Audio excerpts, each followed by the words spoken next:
Wooden motor bike race. Nashik नाम के गांव में एक डिग्री कॉलेज था। उस कॉलेज के स्टूडेंट्स दो वर्ग में बंट गए। धनवान के बच्चे रिच सुपर किंग्स ग्रुप में और गरीबों के बच्चे पुअर वॉरियर्स ग्रुप में बंट गए। रिच सुपर किंग्स का लीडर ऋषभ नाम का लड़का था। पुअर वॉरियर्स ग्रुप का लीडर लल्लन था। आरएस के ग्रुप के पास 1000 सीसी के बाइक्स थे। पुअर वॉरियर्स ग्रुप के पास पुराने खटारे बाइक्स और साइकिल्स थे। लल्लन के पास एक पुराना मॉडल का बुलेट था।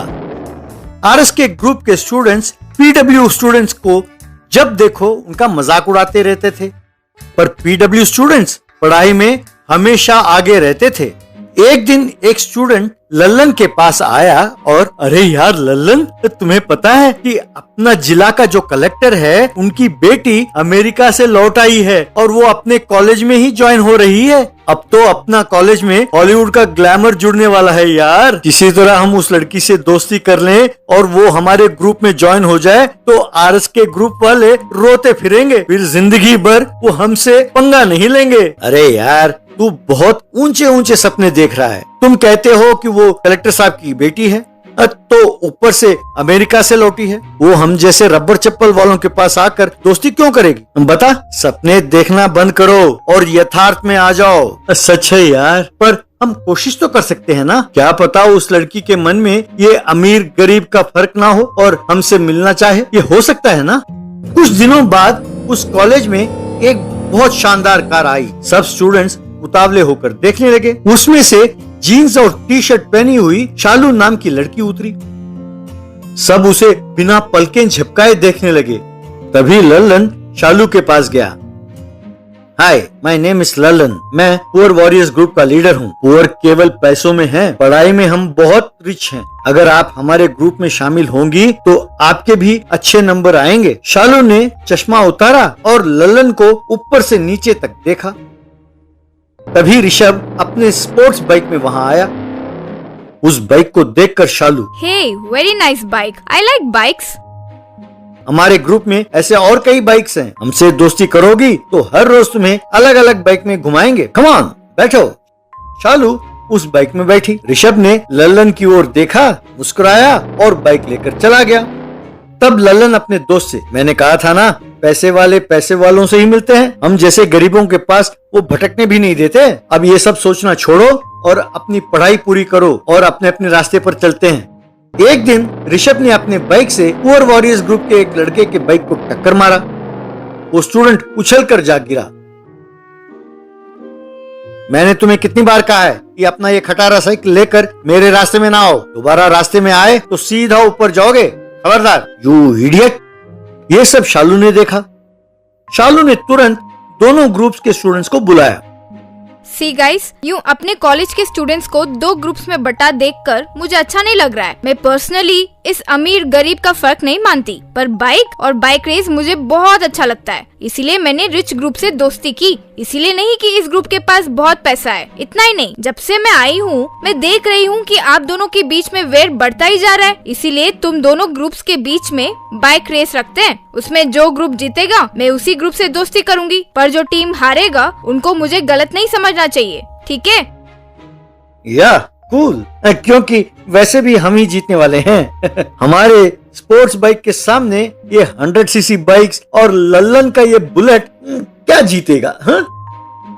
ऋषभ, मुझे ये घमंड बिल्कुल नहीं पसंद है। उनको अपना कोशिश करने दो। अगले इतवार को ही रेस है, सब तैयार रहो। लल्लन को शालू की बात अच्छी लगी। ये लड़की अच्छी है, इस रेस को किसी तरह जीतना होगा। ऐसा सोचकर वो तुरंत उस गांव के बाइक मैकेनिक दिनेश के पास गया। देखो दिनेश भाई, कहते हैं कि गाड़ी की स्पीड उसके वेट पर निर्भर होता है। तुम अगर मेरे बाइक का वजन कम करो तो इसे स्पोर्ट्स बाइक के साथ मुकाबला करने का योग्य बना सकते हैं। उसके लिए मेरे पास एक आइडिया है। मैं तुम्हें हल्के वजन के लकड़ी लाकर दूंगा। तुम उससे बाइक का बॉडी बनाओ, उसमें मेरा बुलेट का इंजन फिट करो। उसी तरह स्पीड बढ़ाने के लिए फायर बूस्टर का भी इंतजाम करो। अरे क्या गजब का आइडिया है यार। रेस का दिन आया। ऋषभ और उसके दोस्त स्पोर्ट्स बाइक में तैयार बैठे थे। तभी लल्लन का वुडन बाइक वहां पहुंचा। शालू उसे देखकर हैरान हुई। ऋषभ और उसके दोस्त हंसने लगे। रेस शुरू हुआ। ऋषभ और उसके दोस्त आगे जाने लगे।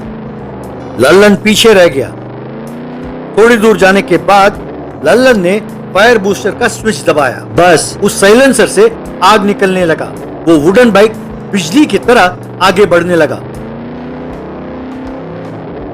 वो ऋषभ के बाइक को पीछे छोड़ गया।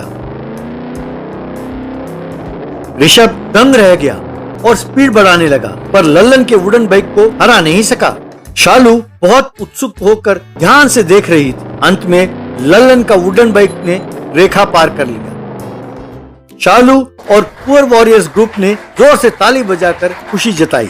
शालू ने लल्लन और ऋषभ को बुलाकर, ऋषभ, शर्त के मुताबिक 4 वॉरियर्स टीम जीत गई है, तो मैं उनसे ही दोस्ती करूंगी। तुम लोग मुझसे बात करने की कोशिश भी ना करना, ठीक है?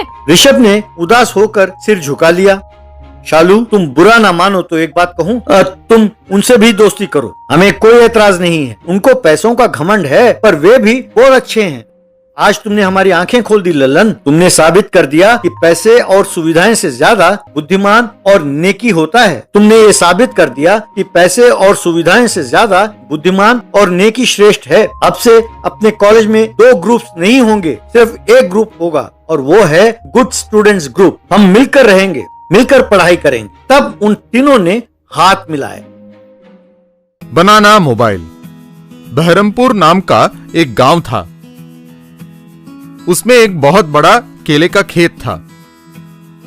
उसके जमींदार का नाम देशमुख था। उसके पास केले बेचने के लिए बड़ी मंडी भी थी। लॉरी और ट्रक में केले को एक्सपोर्ट भी करता था। उसके पास बड़े मियां नाम का एक बुढ़ाऊ काम करता था। वो खेत में पहरेदारी का काम करता था। एक दिन देशमुख, अरे बड़े मियां, तुम्हारी उम्र हो गई है, आंखें भी ठीक से काम नहीं कर रही हैं। ऐसे तुम पहरेदारी काम कैसे करोगे? क्या साहब, ऐसे क्यों बोल रहे हो? मेरी आंखें बढ़िया काम कर रही है। मुझे बहुत अच्छी तरह दिखाई दे रहा है, सब कुछ दिखाई देता है। आप क्यों ऐसे बोल रहे हो? तुम्हें दूर से हमारे लोग कौन है और चोर कौन है पता नहीं चल रहा है। परसों जब चोर गाड़ी पर आकर लोड लेके चले जा रहे थे, तुमने क्यों नहीं बोला कुछ? मेरी बात मानो और रिटायर हो जाओ। तुम्हें चाहिए तो पैसे दे दूंगा। साहब, आप बोलोगे तो मना थोड़ी ना करूंगा। ठीक है, वैसे ही करूंगा, लेकिन ये नौकरी मेरे बेटे छोटे मियाँ को दे दीजिए, आपका बहुत भला होगा। ठीक है भाई, उसको कल से ही काम शुरू करने को बोल दो।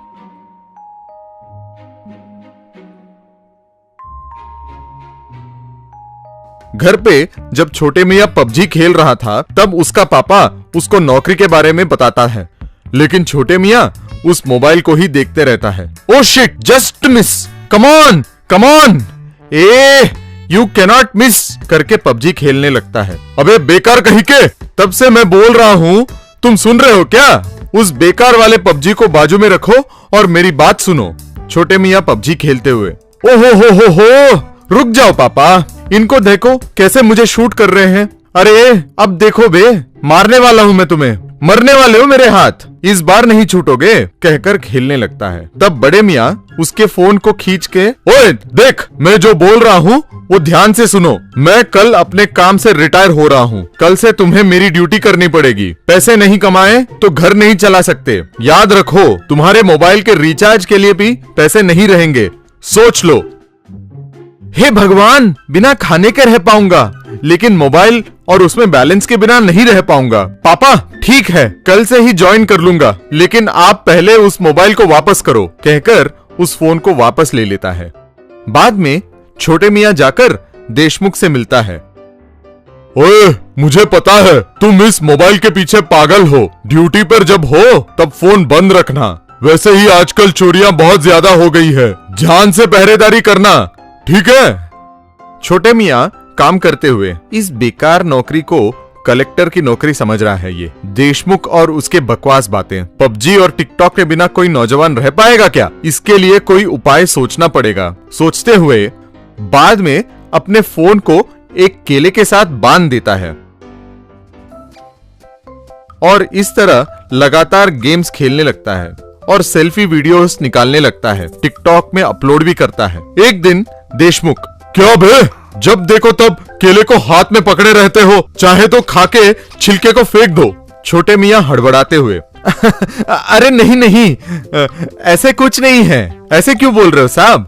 ऐसे हाथ में रखने पर मुझे निरंतर अपने ड्यूटी का एहसास होता है, इसीलिए ऐसे पकड़ के हर वक्त अलर्ट रहता हूँ साहब। इन बातों को सुन के देशमुख बहुत खुश हो जाता है। वैसे वो बनाना मोबाइल देखते रहता और चोर आके केले चुरा के लेके जाते।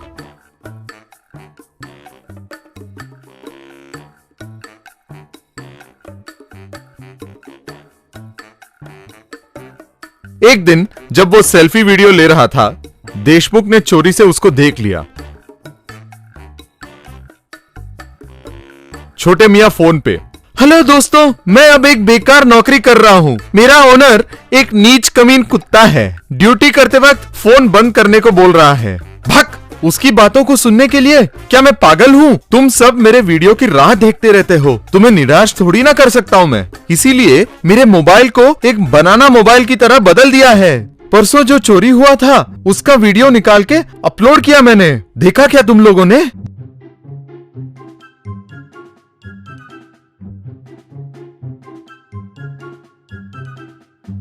बहुत रोमांचकारी था ना? लाइव में चोरी देखना बहुत रोमांचकारी होता है। चलो दोस्तों, बाय। मेरा बेवकूफ आता ही होगा। फिर से मैं आप सभी से कल मिलूंगा। इस बीच में देशमुख वहां आता है और अपने मोबाइल से छोटे मियाँ के मोबाइल पर कॉल करता है। हाथ में केला मोबाइल रिंग होने लगता है। ये देखकर छोटे मियाँ उत्सुक हो जाता है। क्या बे, नाकाम कहीं के? तुम्हें मानकर मैंने नौकरी दी और तूने मुझे धोखा दिया। ऊपर से जब चोरी हो रही थी तब उसको रोकने के बजाय तुमने उसका वीडियो निकालकर अपलोड किया, कहकर उसको बहुत पीटता है।